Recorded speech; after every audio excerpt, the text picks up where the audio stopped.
ગરીબી. આપણે ગરીબીના લાસ્ટ વિડીયોમાં ગરીબીનો અર્થ અને ગરીબીનું સ્વરૂપ જોયું હતું. હવે ગરીબીના નિર્દેશકો તમારા અભ્યાસક્રમમાં નથી એટલે એના પર ન જતા આપણે ડાયરેક્ટ જઈએ છીએ ગરીબીના કારણો.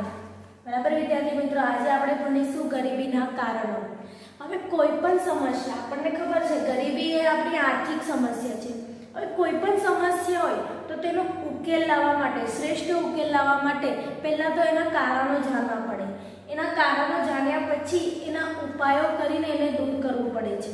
એટલા માટે અહીંયા પણ પહેલા આપણે ગરીબીના કયા કારણો છે, બરાબર. હવે ગરીબીનો ઉકેલ છે, આપણે આર્થિક સમસ્યા છે તેની નીચી તો કરવી પડે, બરાબર ને. તો એના શ્રેષ્ઠ ઉકેલ માટે આપણે પહેલા તો એના કારણો સમજવા જરૂરી છે કે ગરીબી માટે કયા કયા કારણો ઉદ્ભવે છે, કયા કયા કારણોને લીધે ગરીબી ઉદ્ભવે છે અને આટલું વિશાળ સ્વરૂપ લે છે, બરાબર. તો આ ચેપ્ટરમાં આપણે પહેલા જોઈશું ગરીબીના કારણો. ગરીબીના કારણો 5 છે, બરાબર. તમને 5 એક સાથે એમ પૂછાતા નથી એક્ઝામમાં કે ગરીબીના કારણો જણાવો, બરાબર. 5 પૂછાતા નથી. તમને કોઈ એક પૂછાશે, 5 છે, તમને જણાવો તેમ ઐતિહાસિક કારણો છે, ગ્રામીણ કારણો છે, આર્થિક કારણો છે, સામાજિક કારણો છે, અન્ય કારણો છે. આવી રીતે 5 કારણો છે, બરાબર. તો તમને એવું નહીં પૂછાય કે ગરીબીના કારણો પૂરેપૂરા જણાવો, પૂરેપૂરા આવશે નહીં. આ 5માંથી કોઈ 2 કારણો સમજાવવાના આવશે, બરાબર. કાં તો ઐતિહાસિક કારણો અથવા ગ્રામીણ ગરીબીના કારણો જણાવો, અથવા એમ પણ પૂછાય તમને આર્થિક કારણો જણાવો, કાં તો તમને એમ પણ પૂછાય સામાજિક અને અન્ય કારણો જણાવો. તો જે રીતે ક્વેશ્ચન પૂછાય છે એવી રીતે તમારે જવાબ આપવાની તૈયારી રાખવી જોઈએ, બરાબર. હવે આજે આપણે પહેલા ભણીશું ઐતિહાસિક કારણો. ઐતિહાસિક એટલે ઇતિહાસ, બરાબર ને. હવે આપણે ક્યાં જવું પડે? ઇતિહાસમાં. એટલે ભારતના ઇતિહાસમાં જવાનું છે તો આપણે કયું પ્રાચીન ભારતમાં જવું પડે, બરાબર ને. પ્રાચીન ભારતમાં આપણને ખબર છે કે ભારત કેવું હતું? સોને કી ચિડિયાના નામે ઓળખાતું હતું, બરાબર ને. સોને કી ચિડિયાના નામે ઓળખાતું હતું અને ત્યારે દરેક ક્ષેત્રે શું હતી? પ્રગતિ હતી. વેપાર ક્ષેત્રે શું હતી? પ્રગતિ હતી. ઉદ્યોગ ક્ષેત્રે પ્રગતિ હતી. ત્યારે ભારતમાં એક સ્થિતિ કેવી હતી? એક ધબકાદાર સ્થિતિ હતી, બરાબર ને. હવે આપણે વાત કરીએ 17મી સદીની, બરાબર. તો ભારતમાં 17મી સદીમાં ભારતમાં શહેરીકરણ અને વ્યવસાય ક્ષેત્રે પ્રગતિ થઈ રહી હતી. શહેરીકરણ પણ ચાલી રહ્યું હતું, બરાબર. શહેરીકરણ અને શું? વ્યવસાય ક્ષેત્રે ઘણી પ્રગતિ થઈ રહી હતી, બરાબર. આ તમને મેં જવાબ છે ને સ્ટેપ બાય સ્ટેપ યાદ રહે ને એટલે સ્ટેપ પાડીને બતાવ્યું છે, બરાબર. એકદમ ઈઝી છે. આપણે ઇતિહાસ લખવાનો છે કે ઇતિહાસમાં શું પરિસ્થિતિ હતી ને ઇતિહાસના કારણે ગરીબી કઈ રીતે પ્રવર્તી છે તે જોવાનું છે. તો પહેલા આપણે જોઈએ કે 17મી સદીમાં શું હતું? ભારતમાં શહેરીકરણ અને વ્યવસાય ક્ષેત્રે શું થઈ રહી હતી? પ્રગતિ થઈ રહી હતી. એટલે શું હતું? ભારતમાં નિકાસ ક્ષેત્રે નામાંકિત હતું. એટલે ભારતની સ્થિતિ કેવી હતી? ધબકાદાર હતી, નામાંકિત હતું, ઘણું બધું નિકાસ થતું હતું. આપણને ખબર છે ને, પહેલા તો નિકાસ ક્ષેત્રે પણ શું? કાપડ, સુતરાઉ કાપડની ઘણી બધી નિકાસ થતી હતી. સૌથી મોટી નિકાસ કયા ક્ષેત્રે થતી હતી? સુતરાઉ કાપડની નિકાસમાં મોટો હિસ્સો ધરાવતો હતો ભારત દેશ. અને તેની સાથે સાથે સિલ્ક, ચોખા, મરી મસાલાની પણ નિકાસ કરતું હતું, બરાબર. એટલે નિકાસ ક્ષેત્રે શું હતું? ભારત નામાંકિત હતું, બરાબર. હવે આટલી બધી નિકાસ થતી હતી, વ્યાપાર ક્ષેત્રે પ્રગતિ થતી હતી, શહેરીકરણ થતું હતું. તો આ બધું જોઈને બીજા દેશો શું થવા લાગ્યા? બીજા લોકો ભારતમાં આવવા માટે આકર્ષવા લાગ્યા. આપણને ખબર છે, આપણને યાદ છે, આટલું બધું વેપાર ક્ષેત્રે પ્રગતિ જોઈને ભારતમાં કોનું આગમન થયું? ભારતમાં અંગ્રેજો, ફ્રેન્ચ, ડચ વગેરે લોકોનું આગમન થયું. કેમ આગમન થયું? તો વ્યાપાર ક્ષેત્ર જોઈને, નિકાસ જોઈને ભારતમાં એ લોકો આકર્ષાયા. ખબર છે ને, એ લોકો આકર્ષાયા. 1600માં એ લોકો આવી ગયા, બરાબર. ઈસવીસન 1600માં સુરતમાં આવીને પોતાની કોઠીઓ સ્થાપી અને વેપાર કરવા લાગ્યા ભારતમાં, બરાબર ને. યાદ જ છે, આપણે ઇતિહાસ જાણીએ જ છે, બરાબર. તો સ્ટેપ બાય સ્ટેપ આપણે પહેલા શું લખવાનું, શું યાદ રાખવાનું? 17મી સદીમાં શહેરીકરણ અને વ્યવસાય ક્ષેત્રે પ્રગતિ થઈ રહી હતી, નિકાસ ક્ષેત્રે નામાંકિત હતું, સુતરાઉ કાપડમાં ભારત નિકાસ કરવા મોટો હિસ્સો ધરાવતો હતો અને સુતરાઉ કાપડ સાથે સિલ્ક, ચોખા, મરી મસાલા વગેરેની પણ નિકાસ થતી હતી, બરાબર। અને ત્યારબાદ શું થયું, ભારતમાં અંગ્રેજો, ફ્રેન્ચ, ડચ વગેરે લોકોનું શું થયું, આગમન થયું। હવે આગમન થયું ત્યારબાદ તે લોકોનું શું કર્યું, તે લોકોએ શોષણને કારણે ખેતી અને ઉદ્યોગ ક્ષેત્રે ભારતની પરિસ્થિતિ કથળતી ગઈ। એ લોકો વેપાર કરવા લાગ્યા, બરાબર। તો એ લોકો બધું શું કરવા લાગ્યા, શોષણ કરવા લાગ્યા ભારતને। પછી એ લોકોએ શું કર્યું, ગુલામીમાં લઈ લીધેલું। આપણને ઘણી બધી વાતો છે, ઘણી બધી યાદ હશે જ, કઈ રીતે એ લોકોએ બધા પર કબજો કરવા લાગ્યા, કઈ રીતે શોષણ કરવા લાગ્યા। અને શોષણ નીતિને કારણે ભારતમાં શું થઈ, ખેતી અને ઉદ્યોગ ક્ષેત્રની પરિસ્થિતિ કેવી થઈ, કથળતી ગઈ, બરાબર। હવે એ લોકોની એટલી બધી શોષણ નીતિને કારણે શું થયું, ખેતી અને ઉદ્યોગ ક્ષેત્રે ભારતની પરિસ્થિતિ કથળતી ગઈ। અને એ લોકોના શાસનકાળ દરમિયાન એ લોકોને વિવિધ કારણોસર એટલી બધી નીતિ એવી રીતે ઘડતા ગયા કે એ લોકો કારણોસર ખેતી ક્ષેત્રની સ્થિતિ એકદમ નાજુક થતી ગઈ। ખેતી ક્ષેત્રની નીતિ શું થઈ ગઈ, ખેતી ક્ષેત્ર સ્થિતિ એકદમ નાજુક થઈ ગઈ। ને આપણને ખબર છે ભારતનો ખેતીનો આધાર શેના પર રહેલો છે, વરસાદ પર। અને ભારતનો વરસાદ કેવો છે, અનિયમિત અને અનિશ્ચિત, બરાબર। જ્યારે પાક કાઢવાનો હોય ત્યારે જ એટલો બધો વરસાદ પડે કે પાકનું શું થાય, નિષ્ફળ થાય। અને ખેડૂત એટલી રાહ જોઈ તો પણ વરસાદ આવે નહીં, એટલે પાક એમનો એમ જ રહી જાય। એટલે શું થઈ જાય છે, ખેતીનો આધાર અહીંયા શું છે, વરસાદ પર છે, બરાબર। વરસાદ, ભારતની ખેતી શેના પર, વરસાદ આધારિત હતી। અને વરસાદ કેવો છે, અનિયમિત અને અનિશ્ચિત। એટલે શું કીધું કે આટલું બધું જાણીને પણ પેલા લોકોના શાસનકાળ દરમિયાન અંગ્રેજોએ શું કર્યું, બ્રિટિશ શાસને સિંચાઈમાં કોઈ રસ રાખ્યો નહીં, બરાબર। કે સિંચાઈ ક્ષેત્રે કંઈ કરવું જોઈએ, સિંચાઈ માટે મૂડીરોકાણ કરવું જોઈએ, એમાં કોઈ ખાસ રસ દાખવ્યો નહીં એ લોકોના શાસનકાળ દરમિયાન। અને બીજી તરફ વારંવાર શું પડતો હતો, દુષ્કાળ, જમીનદારી પ્રથા, વધતા મહેસૂલ, સાંડ પ્રથા વગેરેને કારણે ખેડૂતો શું થઈ ગયા, પાયમાલ થઈ ગયા, બરાબર। એક તો વરસાદ હતો નહીં, વરસાદ આધારિત ખેતી છે, વરસાદ અનિયમિત અને અનિશ્ચિત, ઉપરથી શાસન કોનું ચાલતું હતું, અંગ્રેજોનું। અને અંગ્રેજોના શાસનકાળ દરમિયાન ખેતી ક્ષેત્રે એકદમ નાજુક સ્થિતિ થઈ ગઈ। એ લોકોએ શું, સિંચાઈમાં પણ રસ દાખવ્યો નહીં।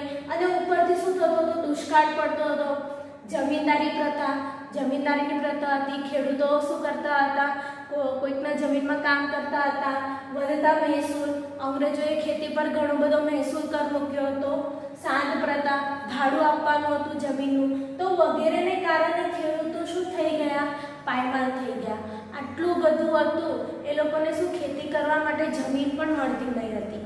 એટલે ખેતી ક્ષેત્ર શું થતું ગયું, એકદમ બેસી ગયું। અને જમીનદારો અને શાહુકારોના ધિરાણ અને ઊંચા વ્યાજના બોજ હેઠળ ખેડૂતો દબાઈ ગયા। જમીનદારો અને શાહુકારો, હવે એ લોકો પાસે બ્રિટિશ શાસન તો કંઈ કરતું નહીં, બરાબર, ખેતી માટે। એટલે એ લોકોએ શું કરતા હતા કે જમીનદારો હશે, શાહુકારો હશે, એ લોકો પાસેથી ધિરાણ લેતા હતા। અને ધિરાણ લેતા ને એ લોકો પણ શું કરતા હતા, ઊંચા વ્યાજે ધિરાણ આપતા હતા। હવે એ લોકો તો ફક્ત વ્યાજ જ નહીં ભરી શકે, ખેતી જ ન થાય તો વ્યાજ કઈ રીતે ભરી શકે, તો ઊંચા વ્યાજના બોજા હેઠળ ખેડૂતો શું થઈ ગયા, દબાઈ ગયા। એ લોકો કંઈક કરી જ નહીં શક્યા, બરાબર। અને ખેડૂતો જમીન વિહોણા બનતા ગરીબ થવા લાગ્યા। એટલે ખેડૂતો શું થઈ ગયા, હવે વ્યાજ નહીં લઈ ચૂકવે તો પેલા લોકો જમીનદારો, શાહુકારો શું કરી લે, જમીન લઈ લે તો ખેતી કરવાના કેવી રીતે ખેડૂતો, એટલે એ લોકો શું થઈ ગયા, જમીન વિહોણા થઈ ગયા અને શું થઈ ગયા, ગરીબ થવા લાગ્યા, બરાબર। આટલું સમજ પડી કઈ રીતે ખેતી ક્ષેત્રે નાજુકતા આવી અને કઈ રીતે શું થવા લાગ્યું, જમીન વિહોણા ખેડૂતો બની ગયા। હવે બીજી બાજુ શું છે, ગરીબીમાં ખેડૂતોને ખેતી બેહાલ બન્યા અને પરિણામે ગરીબીમાં વધારો થતો ગયો। શું, ખેડૂતો જમીન વિહોણા થઈ ગયા, એમની પાસે જમીન જ નથી, બરાબર। તો આવક કઈ રીતે આવે, આવક કઈ રીતે, ખેતીની સ્થિતિ નાજુક થઈ ગઈ, બેહાલ થઈ ગયા, એટલે ગરીબીમાં શું થઈ ગયો, વધારો ને વધારો થતો ગયો। હવે ઉદ્યોગ અને વેપારની બાબતમાં અંગ્રેજોએ એવી વેપાર નીતિ, કર નીતિ અને ઉદ્યોગ નીતિ અમલમાં મૂકી કે માત્ર અંગ્રેજોને જ ફાયદો થાય, બરાબર। ખેતી તો ધપ થઈ ગઈ. હવે શું થયું? ઉદ્યોગ અને વેપારની બાબતમાં ઉદ્યોગ ક્ષેત્રે, હવે આપણે વેપાર ક્ષેત્રે પણ આગળ હતા ત્યારે, બરાબર ને? તો પહેલા લોકોએ શું કર્યું? હવે ઉદ્યોગ અને વેપાર ક્ષેત્રે શું કરવા લાગ્યા? પોતાની એવી વેપાર નીતિ, કર નીતિ અને ઔદ્યોગિક નીતિ અમલમાં મૂકી કે માત્ર કોને ફાયદો થાય? અંગ્રેજોને જ ફાયદો થાય. એવી રીતે એ લોકોએ વેપાર નીતિ, કર નીતિ અને શું કર્યું? ઔદ્યોગિક નીતિ મૂકી. એટલે કે કર નીતિમાં શું મૂક્યું કે એ લોકો એટલી પોતાના દેશમાંથી જે વસ્તુનો માલ આવે એમાં વધારે છૂટછાટ આપવામાં આવે અને ભારતમાંથી જો કોઈ વસ્તુનો માલ લાવે તો એના પર વધારે કર મૂકવામાં આવતો, બરાબર?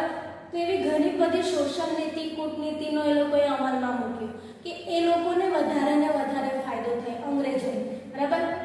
ભારતીય નિકાસો પર યુરોપના બજારોમાં પ્રતિબંધ મૂકવામાં આવ્યો. આપણને ખબર હતી વેપાર ક્ષેત્રે ભારત આગળ જ છે, બરાબર ને?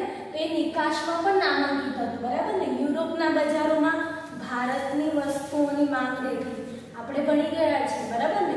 તો એ લોકોએ શું કર્યું? નિકાસો પર યુરોપ બજારમાં શું મૂકવામાં આવ્યું? પ્રતિબંધ મૂકવામાં આવ્યો. એવી રીતે નિકાસો પર એટલા કરવેરા લાદવામાં આવ્યા, એટલા કરવેરા લાદવામાં આવ્યા કે બજારોમાં ભારતની નિકાસ થવાની બંધ થઈ ગઈ, યુરોપના બજારમાં, બરાબર? એવી રીતે એ લોકોએ શું વેપાર નીતિ, ઔદ્યોગિક નીતિ અપનાવી. પછી ઇંગ્લેન્ડની વસ્તુઓ માટે ભારતમાં છૂટછાટોને કર રાહત આપવામાં આવી.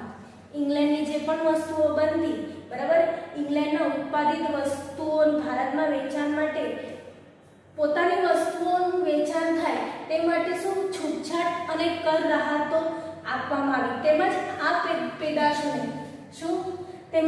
પેદાશો વધારે ને વધારે ભારતમાં એનું વેચાણ થાય, ઇંગ્લેન્ડની વસ્તુઓનું, એટલે રેલવેનો પણ ઉપયોગ કરવાનો, ખૂણે ખૂણે રેલવે દ્વારા એને પહોંચાડવામાં આવતી. તેમજ આ પેદાશોને દેશના ખૂણે ખૂણે સુધી પહોંચાડવા રેલવેનો પણ શું ઉપયોગ કરવામાં આવ્યો. આ પ્રકારની નીતિથી અંગ્રેજોને ભારતમાં ઉત્પાદન અને વેચાણથી અધિશેષ પ્રાપ્ત થયો ને જેનું દ્વારા ઇંગ્લેન્ડમાં મૂડીરોકાણ કરી ઔદ્યોગિકરણને શું આપવામાં આવ્યો? વેગ આપ્યો અને ત્યાંના ઉત્પાદિત માલના વેચાણ માટે ભારતીય બજારનો ઉપયોગ કર્યો, બરાબર? એટલે કે આમ ઇંગ્લેન્ડના ઉદ્યોગોમાં શું ઔદ્યોગિકરણને વેગ પકડ્યો. એ પોતાની જે ઉત્પાદિત વસ્તુઓ છે ઇંગ્લેન્ડમાં થતી એ ભારતમાં લાવતો. કેમ? કારણ કે એને ભારતમાં છૂટછાટોને કર રાહત આપવામાં આવી, કારણ કે એ લોકોની નીતિ જેવી હતી, બરાબર? વેપાર નીતિ અને ઔદ્યોગિક નીતિ, કર નીતિ. એટલે પછી એ જે વસ્તુઓ લાવતો પછી એને ભારતના ખૂણે ખૂણે પહોંચાડવા માટે એને રેલવેનો ઉપયોગ કર્યો. હવે રેલવેનો ઉપયોગ કર્યો એટલે એના મૂડીરોકાણથી વધારે ને વધારે એ લોકોનું જે વેપાર હતું, ઔદ્યોગિકરણ એને વેગ પકડ્યું, બરાબર? ને ભારતના બજારોમાં ભારતની વસ્તુઓ કેવી થઈ ગઈ? મોંઘી થઈ ગઈ અને ઇંગ્લેન્ડની વસ્તુઓ સસ્તી મળવા લાગી. જેના કારણે શું થયું? ભારતના ઉદ્યોગો અને વેપારીઓ અંગ્રેજોની કૂટનીતિ પડી ભાગ્યા, બરાબર? ઉદ્યોગ અને વેપાર અંગ્રેજોની કૂટનીતિથી શું થઈ ગયું? પડી ભાગ્યા. કારણ કે ભારતે તો પોતાની દેશમાં જ શું કરવું? ઉત્પાદિત વસ્તુ કરવી પડે એટલે મોંઘી થઈ ગઈ અને પહેલા લોકો શું વધારે મૂડીરોકાણથી શું કરતા હતા? વેપાર નીતિ, ઔદ્યોગિક નીતિ, પોતાનો માલ સામાન અહીંયા લાવીને સસ્તા ભાવે વેચતા હતા, બરાબર? ને જેના કારણે ભારતની વસ્તુઓ શું એમના જ બજારમાં મોંઘી અને પેલા લોકોની સસ્તી બની ગઈ. ને ભારતની ઉદ્યોગો અને વેપારીઓ અંગ્રેજોની કૂટનીતિથી પડી ભાગ્યા. ભારતના નાના અને ગૃહ ઉદ્યોગો પણ સંપૂર્ણ પડી ભાગ્યા, બરાબર? પરિણામે ભારતમાં બેકારી અને ગરીબી વધવા લાગી, બરાબર? હવે આ વ્યવસ્થામાં ભારતીય ઉદ્યોગો અને વેપાર ઉદ્યોગે હરીફાઈની શક્તિ, ઉત્પાદન શક્તિ ઘટવા લાગી. ભારતના નાના અને ગૃહ ઉદ્યોગો પડી ભાંગ્યા. પરિણામે ભારતમાં શું થવા લાગ્યું? બેકારી અને ગરીબી વધવા લાગી. વિદ્યાર્થી મિત્રો ધ્યાન આપજો, અહીંયા ગરીબીના કારણમાં ઐતિહાસિક કારણો એકદમ ઈઝી છે, બરાબર? આપણે ઇતિહાસ જોવાનો છે. પહેલા 17મી સદીમાં શહેરીકરણને શું થવા લાગ્યું? વ્યવસાય ક્ષેત્રે. પછી નિકાસ ક્ષેત્ર લખવાનું છે. પછી અંગ્રેજોનું આગમન થયું, બરાબર? એ લોકોનું આગમન થતાં એ લોકોની ખેતીની સ્થિતિ એકદમ નાજુક થઈ ગઈ. ખેડૂતો જમીનીઓના થઈ ગયા. જમીનદારો અને સાહુકારોના ઊંચા વ્યાજના બોજ હેઠળ ખેડૂતો દબાઈ ગયા એટલે ખેતી ક્ષેત્ર નાજુક થઈ ગયું. ત્યારબાદ એ લોકોએ શું કર્યું? ઉદ્યોગ અને વેપાર ક્ષેત્રે શું થઈ ગયા? વેપાર નીતિ, કર નીતિની ઔદ્યોગિક નીતિ શુંમાં અમલમાં મૂકી કે એમને જ ફાયદો થાય અને પોતાના મૂડીરોકાણથી પોતાની વસ્તુઓને કર રાહતની છૂટ અપાઈ ભારતમાં અને ભારતના જ બજારોમાં તેને એ લોકો ઉપયોગ કરવા લાગ્યા, જેના કારણે ભારતના નાના ઉદ્યોગો અને ગૃહ ઉદ્યોગો સંપૂર્ણ પડી ભાંગ્યા. એટલે ભારતમાં શું બેકારી અને ગરીબી વધવા લાગી. આ થયું આપણો ઐતિહાસિક કારણો. તમને શું કોઈ બે જ કારણો પૂછાય, ઐતિહાસિક કારણો કાં તો ગ્રામીણ ક્ષેત્રના કારણો, ગ્રામીણ ગરીબી, બરાબર. 5 મુદ્દા પૂછાતા નથી. હવે આપણે આગળ જોઈએ. વિદ્યાર્થી મિત્રો, આપણે ગ્રામીણ ક્ષેત્રે જોયું, ઐતિહાસિક કારણો જોયા ગરીબીના. હવે આપણે બીજો પોઈન્ટ છે ગ્રામીણ ગરીબીના કારણો. ગામડા ક્ષેત્રે ગરીબી કઈ રીતે વધે છે તે જોવાના છે કે ગ્રામીણ ગરીબીના કારણો કયા છે. એમાં પહેલું છે કુદરતી પરિબળો. કુદરતી પરિબળો એટલે આપણને ખબર જ છે કુદરતી રીતે. હવે ગરીબી જોવા જઈએ તો ગ્રામીણ ક્ષેત્રે ભારતની 70% વસ્તી કા છે, ગામડામાં રહે છે, બરાબર ને. અને ભારત કેવો દેશ છે? ભારત એક ખેતી પ્રધાન દેશ રહ્યો છે અને ભારતમાં 70% વસ્તી ગામડામાં રહે છે. ગામડામાં રહે છે તો બધા ત્યાં શું કરે છે? તેમાંથી મોટા ભાગની વસ્તી શેના પર નભે છે? ખેતી પર નભે છે, બરાબર ને. ખેતી પર નભે છે કારણ કે આપણને ખબર છે ભારત કેવો દેશ છે? ખેતી પ્રધાન દેશ છે. ખેતી પર વધારે લોકો નભે છે ત્યાં. એટલે 70% વસ્તીમાંથી તો બધા શું ખેતી પર જ નભે છે, ગામડામાં રહે છે એટલા, બરાબર. પરંતુ ભારતીય ખેતી કુદરતી પરિબળો પર આધારિત છે, બરાબર ને. ભારતીય ખેતી એના પર આધારિત છે? કુદરતી પરિબળો, એટલે કે વરસાદ, હવામાન વગેરે પર આધારિત છે. અને આપણને ખબર છે કે ભારતનો વરસાદ કેવો છે? અનિયમિત અને અનિશ્ચિત. જ્યારે પાક કાઢવામાં આવે છે ત્યારે જ એટલો બધો વરસાદ પડી જાય છે કે પાક કેવો થઈ જાય છે? નિષ્ફળ થઈ જાય છે. એટલે ભારતમાં જે ખેતી ક્ષેત્ર છે, ખેતીમાં કાં તો નિષ્ફળતા તો જરૂર મળે છે, કાં તો સફળતા પણ મળે છે. કારણ કે એનો આધાર જ કુદરતી પરિબળ પર છે. એટલે આ કુદરતી પરિબળ શું છે? ગરીબી માટે કારણરૂપ બની ગયું છે. ભારતીય ખેતી કુદરતી પરિબળો એટલે કે વરસાદ, હવામાન વગેરે પર આધારિત છે. આપણે જ્યારે આ કુદરતી પરિબળો વિશેના કારણો લખીએ ને ત્યારે એમાં લખવું પહેલું પડે છે કે ભારત એક ખેતી પ્રધાન દેશ છે. આ પણ લખવું જરૂર છે કે ભારતમાં 70% વસ્તી શું છે? ગામડામાં રહે છે અને બધા શું ખેતી પર નભે છે, બરાબર. વરસાદની અનિયમિતતા, પૂર, દુષ્કાળ વગેરેને કારણે ઉત્પાદન અને આવકો અનિશ્ચિત રહે છે, બરાબર. કારણ કે કુદરતી પરિબળો પર આધારિત છે ખેતી. તો કાં તો વરસાદ હશે, બરાબર. વરસાદ અનિયમિત હશે, અનિશ્ચિત હશે, જ્યારે જોઈએ ત્યારે પડતો નહીં હશે, પૂર હશે, દુષ્કાળ આવતો હશે. તો વગેરેને કારણે શું થાય છે કે ભારતમાં ઉત્પાદન થતું નથી. અને ઉત્પાદન ન થાય તો શું? આવક નહીં મળે ગરીબ લોકોને, ગામડાના લોકોને. એટલે ઉત્પાદન અને આવકો કેવા રહે છે? અનિશ્ચિત રહે છે. એટલે કુદરતી હવામાન જો અનિશ્ચિત હોય તો એ લોકોનું ઉત્પાદન અને આવક પણ કેવી છે? અનિશ્ચિત રહે છે. પરિણામે શું? ગરીબી વધુ જોવા મળે છે. તમે જોઈ શકો છો આ પોઈન્ટ એકદમ ઈઝી છે. તમારે યાદ શું રાખવાનું છે? કુદરતી પરિબળો જે કેવા છે? ભારતમાં અનિશ્ચિત છે. અનિશ્ચિતતાના કારણે શું? ઉત્પાદન અને આવક પણ કેવું છે? અનિશ્ચિત છે. એટલે ગ્રામીણ ગરીબીમાં શું? વધારે ગરીબી જોવા મળે છે. આ થયો આપણો એક પોઈન્ટ, કુદરતી પરિબળો. વિદ્યાર્થી મિત્રો યાદ રહેશે ને? એકદમ ઈઝી છે. હવે બીજો પોઈન્ટ છે વસ્તી વિષયક પરિબળો. વસ્તી વિષયક આપણે જાણે જ છે ભારતની વસ્તી હવે કઈ 107. એક લાસ્ટ ટાઈમ જ્યારે ગણતરી કરવામાં આવી હતી ત્યારે 121 કરોડ હતી, બરાબર ને. હવે આવતા વર્ષે પાછી થશે. હમણાં 2020 ચાલે છે, 2021 પાછી એની ગણતરી થશે. શું છે? વસ્તી વિષયક પરિબળો. એટલે ભારતમાં શું છે? આર્થિક વિકાસ થયો. ભારતમાં આર્થિક વિકાસ થયો છે તો ભારતમાં આર્થિક વિકાસ થયો એટલે આરોગ્યની સુવિધા પણ વધી ગઈ. ભારતમાં શું? આરોગ્યની સુવિધા વધી ગઈ. જો પહેલો પોઈન્ટ છે આપણો આરોગ્યની સુવિધા. જો ભારતમાં આરોગ્યની સુવિધા વધી ગઈ એટલે મૃત્યુ દરમાં શું થઈ ગયો? ઝડપથી ઘટાડો થયો છે. પહેલા શું? આરોગ્યની સુવિધા ન હતી ત્યારે શું? મૃત્યુ દરમાં શું વધારો જોવા મળતો હતો આપણને, બરાબર ને. કોઈ જન્મની સાથે જ મૃત્યુ પામે એટલે બધાનું આયુષ્ય કેવું ઓછું હતું. મૃત્યુ દરમાં શું હતું? એકદમ વધારો હતો. પરંતુ જેમ જેમ આર્થિક વિકાસ થતો ગયો, આરોગ્યની સુવિધામાં વધારો થતો ગયો, આરોગ્યની સુવિધામાં વધારો થયો એટલે મૃત્યુ દરમાં શું થયો ગયો? ઝડપથી ઘટાડો. મૃત્યુ દરમાં શું થયો? ઝડપથી ઘટાડો. પરંતુ જન્મદરમાં ખાસ ઘટાડો થયો નથી. બરાબર, મૃત્યુદરમાં ઘટાડો થયો ગયો, પણ તેની સામે જન્મદર કે જન્મનું પ્રમાણ એમાં શું થોડો પણ ઘટાડો થયો નહીં. જન્મદરમાં શું થતો ગયો? વધારો ને વધારો. એટલે પરિણામે શું થઈ ગયું? વસ્તી કેવી થઈ ગઈ? વધી ગઈ. એટલે પરિણામે ઊંચી વસ્તી વૃદ્ધિ દર જોવા મળે છે ભારતમાં. બરાબર ને, આપણને ખબર છે હમણાં 121 કરોડ જેટલી વસ્તી છે. એટલે ઝડપથી વધતી વસ્તીને કારણે માથાદીઠ આવકમાં પણ ખાસ વધારો થયો નહીં. માથાદીઠ આવકમાં પણ શું ખાસ વધારો થયો નહીં. નીચી માથાદીઠ આવક અને કુટુંબોના મોટા કદને કારણે જીવનની ગુણવત્તાના સ્તર નીચા ગયા. માથાદીઠ આવક નીચી થઈ ગઈ, માથાદીઠ આવક નીચી થઈ ગઈ અને કુટુંબના મોટા કદ, ઘણા બધા કુટુંબમાં ઘણા બધા સભ્યો રહે છે, તો એ મોટા કુટુંબના કારણે જીવનની ગુણવત્તાના સ્તર એ જેટલું જીવન જોઈએ હતું સુધારેલું છે એના કરતાં જીવનનું સ્તર નીચું ગયું. અને વધતી વસ્તીને કારણે શ્રમના પુરવઠામાં ઝડપથી વધારો થયો. શ્રમના પુરવઠામાં શું? ઝડપથી વધારો થયો, પરંતુ રોજગારીની તકોમાં વધારો કયો થયો? ધીમો. બરાબર, રોજગારી એટલી વધી નહીં. વસ્તી તો વધી ગઈ, બરાબર, શ્રમ તો વધી ગયું, પણ એની સામે જે રોજગારી મળવી જોઈએ એ રોજગારીમાં શું વધારો થયો નહીં.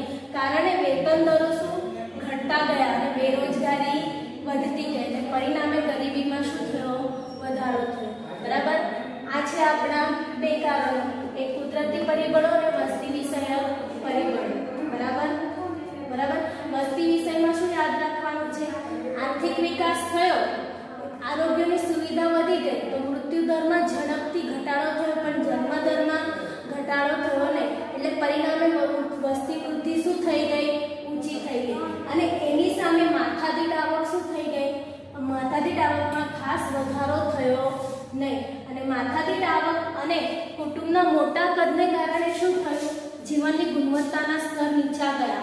હવે વસ્તી વૃદ્ધિ થઈ ગઈ એટલે શ્રમ વધી ગયો, શ્રમનો પુરવઠો વધી ગયો, કામદારો શ્રમિકો વધી ગયા, પણ એની સામે શું આપણને રોજગારી એટલી મળી નહીં. રોજગારીની તકો શું થઈ ગઈ? ધીમી થઈ ગઈ. અને વેતન દરો શું થવા લાગ્યા? ઘટવા લાગ્યા. એટલે બેરોજગારી વધતી ગઈ. પરિણામે શું થયું? ગરીબીમાં વધારો થયો. વિદ્યાર્થી મિત્રો, બે યાદ રાખજો. ગ્રામીણ ગરીબીના કારણોમાં બે પોઈન્ટ આવે: કુદરતી પરિબળો અને વસ્તી વિષયક પરિબળો. વિદ્યાર્થી મિત્રો, આજે ગરીબીના કારણોમાં આપણે બે કારણો જોયા: ઐતિહાસિક કારણો અને ગ્રામીણ ગરીબીના કારણો.